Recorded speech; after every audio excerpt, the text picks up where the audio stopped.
Hey guys, Insomnia here with some more AFK Arena. Today we're back with tier makers and we are looking at our dimensional heroes, some of the most powerful heroes in the game, most difficult to obtain. Free to play, you could get them, but if some of the heroes do not come back, you will never see them again.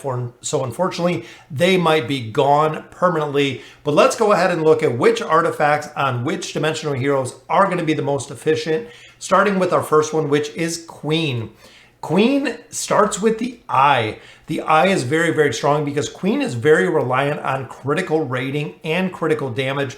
If you have the eye at 5 stars, it adds a 30% boost to the critical strike damage, which makes her an absolute monster. Followed by Carnage. Carnage again is going to give haste and it is going to give life leech if she drops below that 30% or that 50% mark, allowing her to do not only more damage, but she does have a quicker attack speed with that as well, followed by the Chaos Bringer, and then of course the Blade. Looking at our next hero, Yukio, it is all about Carnage. Carnage, Yukio does a ton of damage with the signature item, with his furniture built. He does take a significant amount of damage, so if he drops to that 50% mark with the artifact, he will have his haste increased by a ton, which is going to make a big difference for him. And also with the attack speed increase that the artifact brings, very powerful. Second choice, of course, is the Chaos Bringer, which is going to bring haste and it is going to bring life leech as well, giving him a little bit of survivability, but nothing on the same level that Carnage will bring. And then, of course, the third one is the Eye. Looking at the monster himself, Ainz is the mage artifact all the way. He is an absolute necessity to have energy. When he enters the battlefield, he will gain energy. He will start chanting, giving him more energy, allowing him to ult very quick, especially if he is paired with Rowan. Second one is the attack speed with the eye, followed by the call. Ainz, you want him to ult. That is really the main focus of the battle. You want him to ult. His ult does massive AoE damage. It'll take down ads, it'll take down totems, it'll take down everything on the battlefield, which is the reason you want to focus him primarily on increasing haste, increasing energy regeneration to allow him to ult. Final artifact we have on him is the Blade.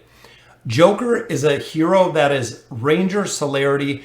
Issue that we have with Joker right now is survivability, which is kind of offset a little bit by the Shroud, allowing him to do burst damage very early in the fight, especially paired with heroes that will allow him to use his ability at the beginning of battle. Also his ultimate ability, increasing the damage as well. But again, with him, it is the survivability. Since you cannot dodge magic, a lot of times we have issues with survivability with some of these heroes. Joker is one of those heroes that the survivability issues are there. But if you can get him to live, he will do massive damage in battles. Followed by using him with the eye, again with crit and haste, very powerful. And then of course the Blade, that scales his damage over time. Next one we look at is Nakaruru, running the eye.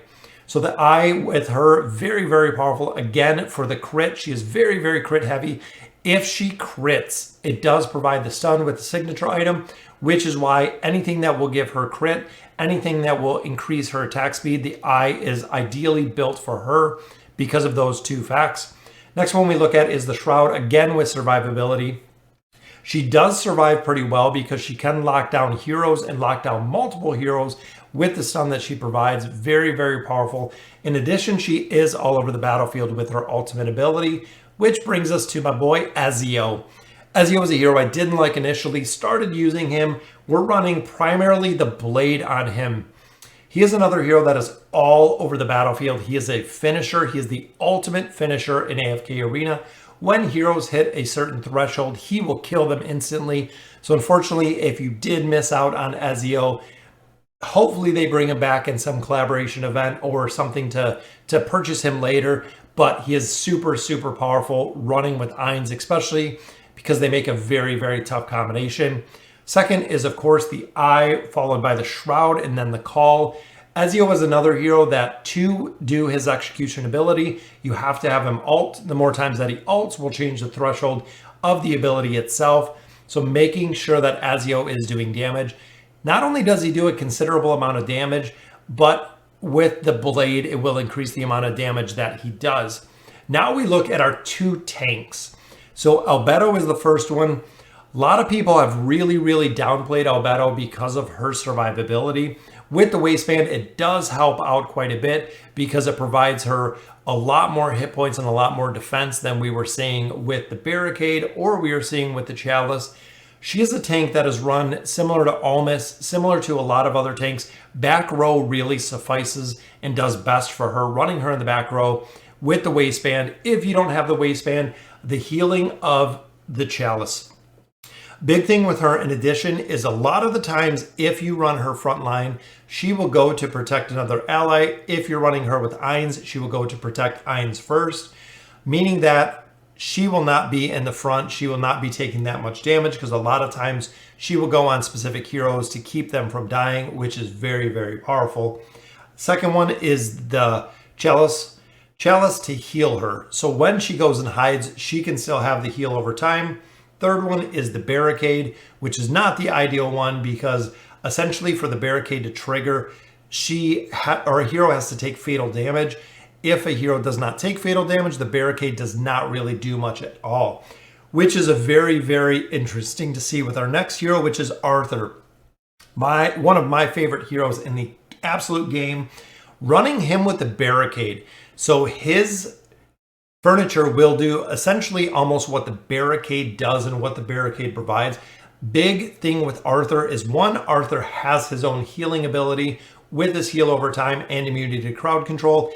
If players or if heroes are in his aura, very, very powerful with his survivability. Other thing, like Arthur and Scrag, he has a ton of damage mitigation, which makes him one of the most powerful, if not the most powerful tank in the game. Healing and damage mitigation. So if he is holding 1, 2, even 3 heroes, if he has rangers against him, if he has tanks against him, he will hold them off and he will fend them off very, very well. The barricade will keep a hero from taking fatal damage, which is exactly what you want. Arthur has more than enough survivability to live with the barricade while protecting the rest of the team. Very, very true to the tanking aspect that he has. Second one we look at is the chalice. The healing effect of the chalice on Arthur is very, very strong.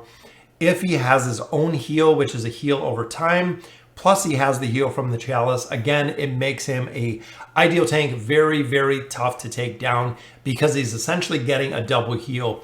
Combine him with any of the support that is offered in your team comps. Again, very, very tough combination to beat. I do run him with the barricade as well. And the third artifact, of course, is the tanking specific to waistband, just going to supercharge his damage. So what we find a lot of times with Arthur, and I know a lot of heroes can attest to this, is you will have your team die and Arthur will usually be the last hero up because of the ability, because of the damage mitigation. Very, very solid, strong tank. So he will be the last hero alive, which is again where the barricade comes in. We don't want him to be the last hero alive. As much as I like him and the damage that he does, he cannot survive on his own. And essentially what the enemy will do is kill out your entire team, then kill Arthur last because he's so tough and very, very difficult to kill. So guys, that will do it for the list for our dimensional heroes.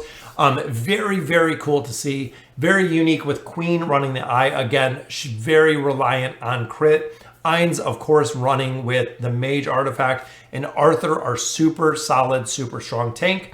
So guys, let me know in the comments what you know or what you think. We're going to be going through the faction account shortly. There is a ton of heroes in the faction, so it takes a lot more time to build, but absolutely loving all of the feedback and support that we're getting for Tier Maker and for the artifact list specifically. So again, let me know in the comments what you guys think, and as always, thank you guys for watching.